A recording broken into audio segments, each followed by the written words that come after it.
We're out here in Santa Monica Boulevard, and we want to talk to people about race. We want to know if they see racism within the gay community, how does it affect people within the gay community, and if they see it, do they have hope for it to get better? So let's ask some people some questions.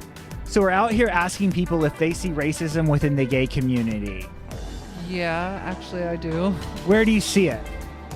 Well, I used to see it on Grindr a lot, like no blacks, no Asians, and all that. Some people say that that's a preference, and then a lot of people say that that's sexual racism, so it seems to be Racism.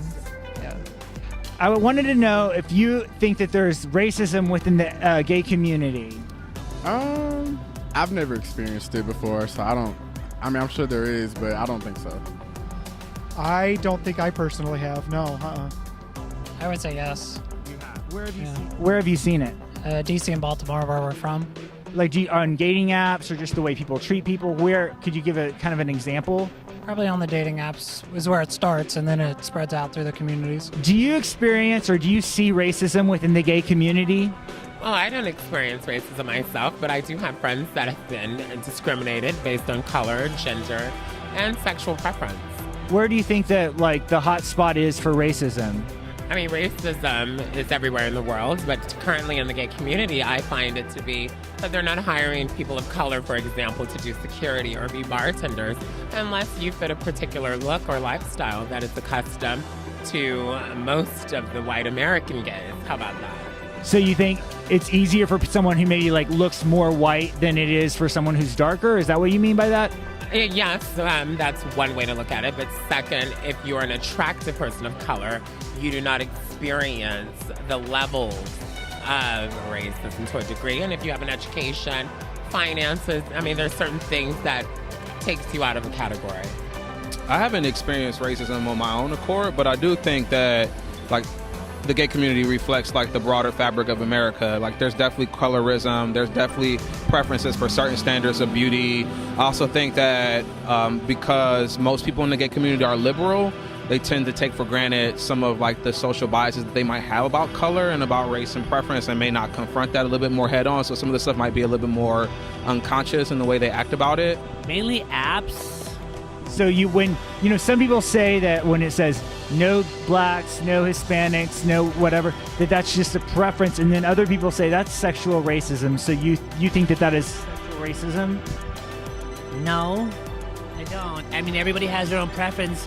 I don't like guys who are tall. I don't like guys who are, huge. I mean, what is that? A sizeism? I mean, I don't like girls, so does that make me like homophobic?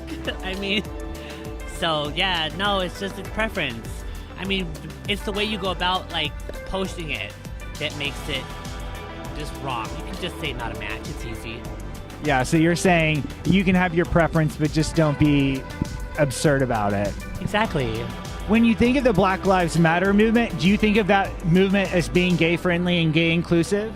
I think that it's absolutely an inclusive movement.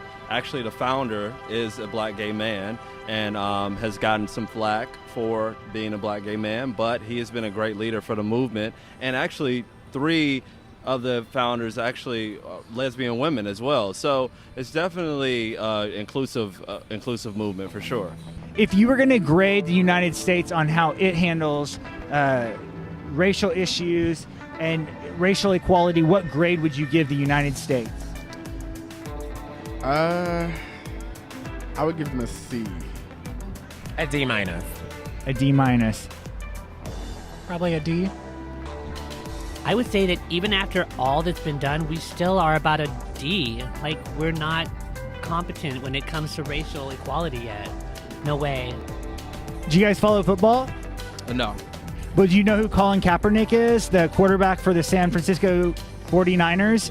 Do you agree with him sitting down during the national anthem, or do you think that was disrespectful? I think that he has his right to sit down for the national anthem because, I mean, he has free speech, and he's able to express his views on any issue, and that is what actually our veterans fight for. That is what the people who serve in public service fight for every day. It's for us to have our First Amendment, and so I think he's absolutely justified in doing so.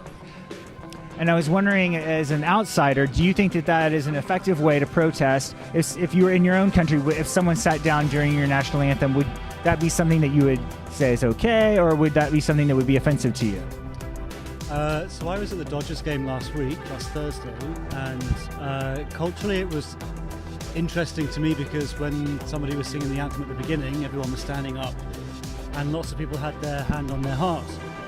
So I think it's probably quite powerful for somebody to sit down and not participate in that collective celebration of one's nation.